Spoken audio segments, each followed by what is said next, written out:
విద్యార్థుల ఉద్యమానికి అనేక రంగాల నుంచి ప్రముఖులు మద్దతు ప్రకటించారు. చాలా మంది జంతర్ మంతర్ వద్దకు వెళ్లి మరీ వారికి సంఘీభావం తెలిపారు. అలాగే సినీ రంగం నుంచి కూడా అనేక మంది ప్రముఖులు స్పందించారు, చాలా మంది మద్దతు తెలియచేశారు. ఇక బాలీవుడ్ నుంచి ముందుగా చూసుకుందాం. పూజా భట్, దియా మిర్జా, సోనూ సూద్, రితీష్ దేశ్ముఖ్, జెనీలియా వీళ్ళందరూ మద్దతు ప్రకటిస్తే సాకిబ్ సలీము, షబానా ఆజ్మీ, హుమా కురేషి వీళ్ళు జంతర్ మంతర్ వద్దకు వెళ్లి ఆ విద్యార్థుల నిరసనల్లో ప్రత్యక్షంగా పాల్గొన్నారు. ఇక మలయాళ సినీ ఇండస్ట్రీ విషయానికి వస్తే మమ్ముట్టి మద్దతు పలికారు, దుల్కర్ సల్మాన్ మద్దతు పలికారు, మంజు వారియర్ కూడా మద్దతు పలికారు. తమిళ ఇండస్ట్రీ విషయానికి వస్తే కమల్ హాసన్, జ్యోతిక మద్దతుగా నిలిచారు. ఇక కన్నడ సినీ ఇండస్ట్రీ నుంచి కూడా చాలా మంది ప్రముఖ హీరోలు మద్దతు ప్రకటించారు.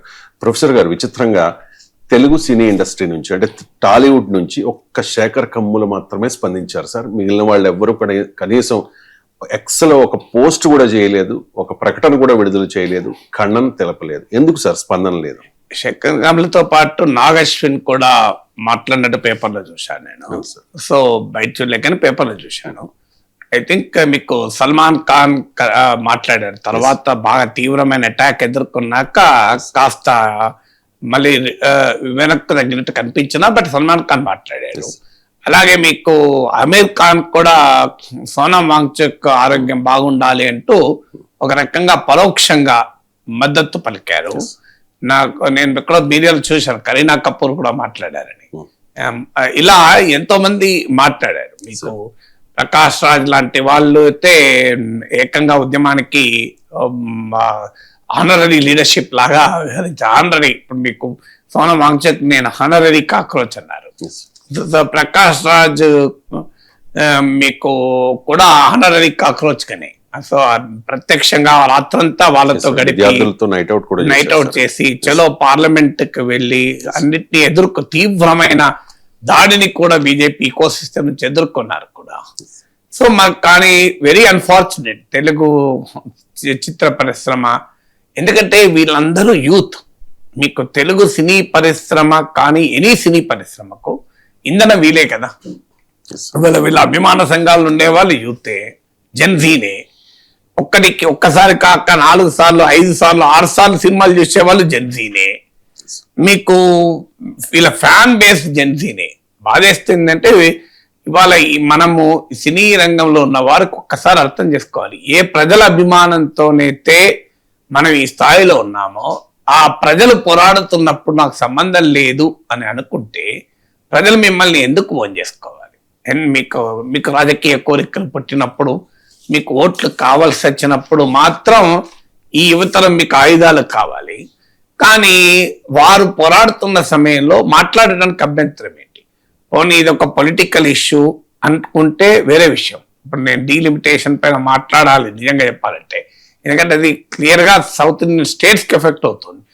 లేదు మీరు ఏదో పొలిటికల్ ఇష్యూ పైన మాట్లాడాలంటే కాస్త వెనుకాడచ్చు.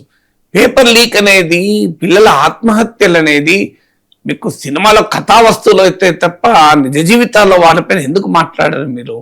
మీరు ఆలోచించడంలో ఒక్కసారి ఆలోచించాలి కదా. ఏం లేదు, మీరు మాట్లాడే తీరు జాగ్రత్తగా మాట్లాడుకోవచ్చు. మీకు ఇబ్బందులు ఉంటే సచిన్ టెండూల్కర్ లాంటి వాళ్ళు నా గుర్తైన మొత్తం వరకు ఒక 2 సార్లు ఒకసారి మాట్లాడతారు, 3 ఏళ్ళకి ఒకసారి 5 ఏళ్ళకి ఒకసారి. అలాంటి పహల్గాం దాడులప్పుడు మాట్లాడారు, అంతకుముందు నిర్భయ అప్పుడు మాట్లాడినట్టు గుర్తు. అలాంటి సచిన్ టెండూల్కర్ కూడా మీకు failure is okay but cheating is not అంటూ కామెంట్ చేశారు. మీకు Sachin Tendulkar man generally parliament లోనే క్రికెట్ గురించి కూడా మాట్లాడలేను. ఆయన మీద అలాంటి విమర్శలు కూడా సచిన్ టెండూల్కర్ పైన వచ్చాయి. మరి ఇలా ఆఖరికి మురళీ మనోహర్ జోషి రామమందిర ఉద్యమ నాయకుడు కదా, ఆయన భారతీయ జనతా పార్టీ అగ్రనేత. సో ఆయన మురళీ మనోహర్ జోషి లాంటి వాళ్ళు ఇలా కాదు పిల్లలతో వ్యవహరించాల్సింది అన్నారు. ఇప్పుడు మీరు ఒక రాజకీయంగా ఇబ్బందికరము, మాకేమైనా అధికారంలో ఉన్న వారి నుంచి ప్రమాదం వస్తుంది అనుకుంటే దానికి ఒక పద్ధతి. సో విజ్ఞప్తి చేస్తూ అపీల్ చేస్తూ చేయొచ్చు, లేదా ఒక ఆవేదన వ్యక్తం చేస్తూ చేయొచ్చు. There are many ways to communicate. మీకు మనసుంటే మార్గం ఉంటుంది. ఆ మనసు ఎందుకు రాలేదు అన్నది వాళ్ళ సినిమా అభిమానులైన యూత్ నుంచి వస్తున్న ప్రశ్న.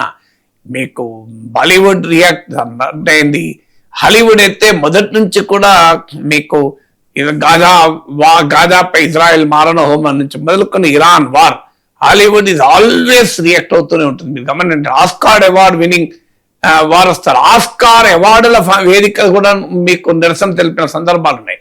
ఆస్కార్ అవార్డు విన్నింగ్ కళాకారులు ఆస్కార్ వేదిక పైన ఈ పొలిటికల్ ఇష్యూస్ రైజ్ చేస్తూ, that is the maturity of democracy.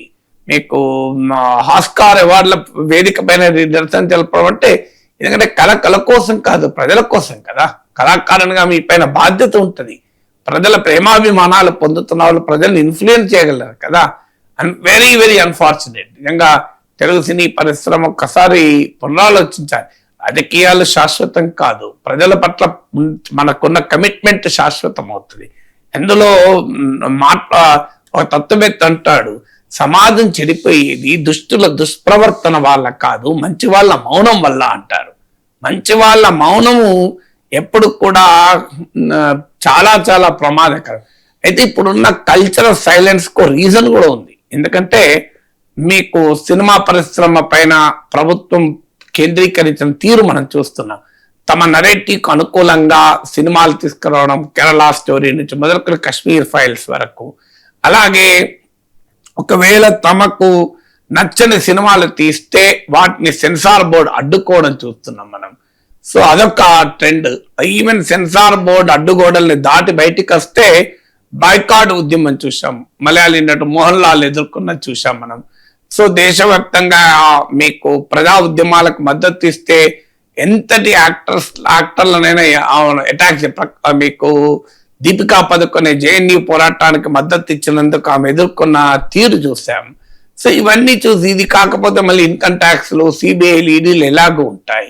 So ఇంతటి నిర్బంధ వాతావరణం ఉండడం వల్ల కూడా కాస్త వెనక్కి తగ్గచ్చు. వీరే కాదు, పారిశ్రామికవేత్తలు అసలు ఒక్కరు మాట్లాడలే. నాకు గుర్తున్నంత వరకు బిర్లా జనరేషన్ లో 6th generation Birla, Ananya Birla 6th generation Birla మాట్లాడింది ఆమె. మీకు ఒరిస్సాలో అయితే, మీకు అస్సాంలో అయితే ఒక బీజేపీ నాయకుని, రాష్ట్ర బీజేపీ మంత్రి కూతురు వెళ్ళి ప్రొటెస్ట్ లో పాల్గొన్నది. మంత్రి కూతురు.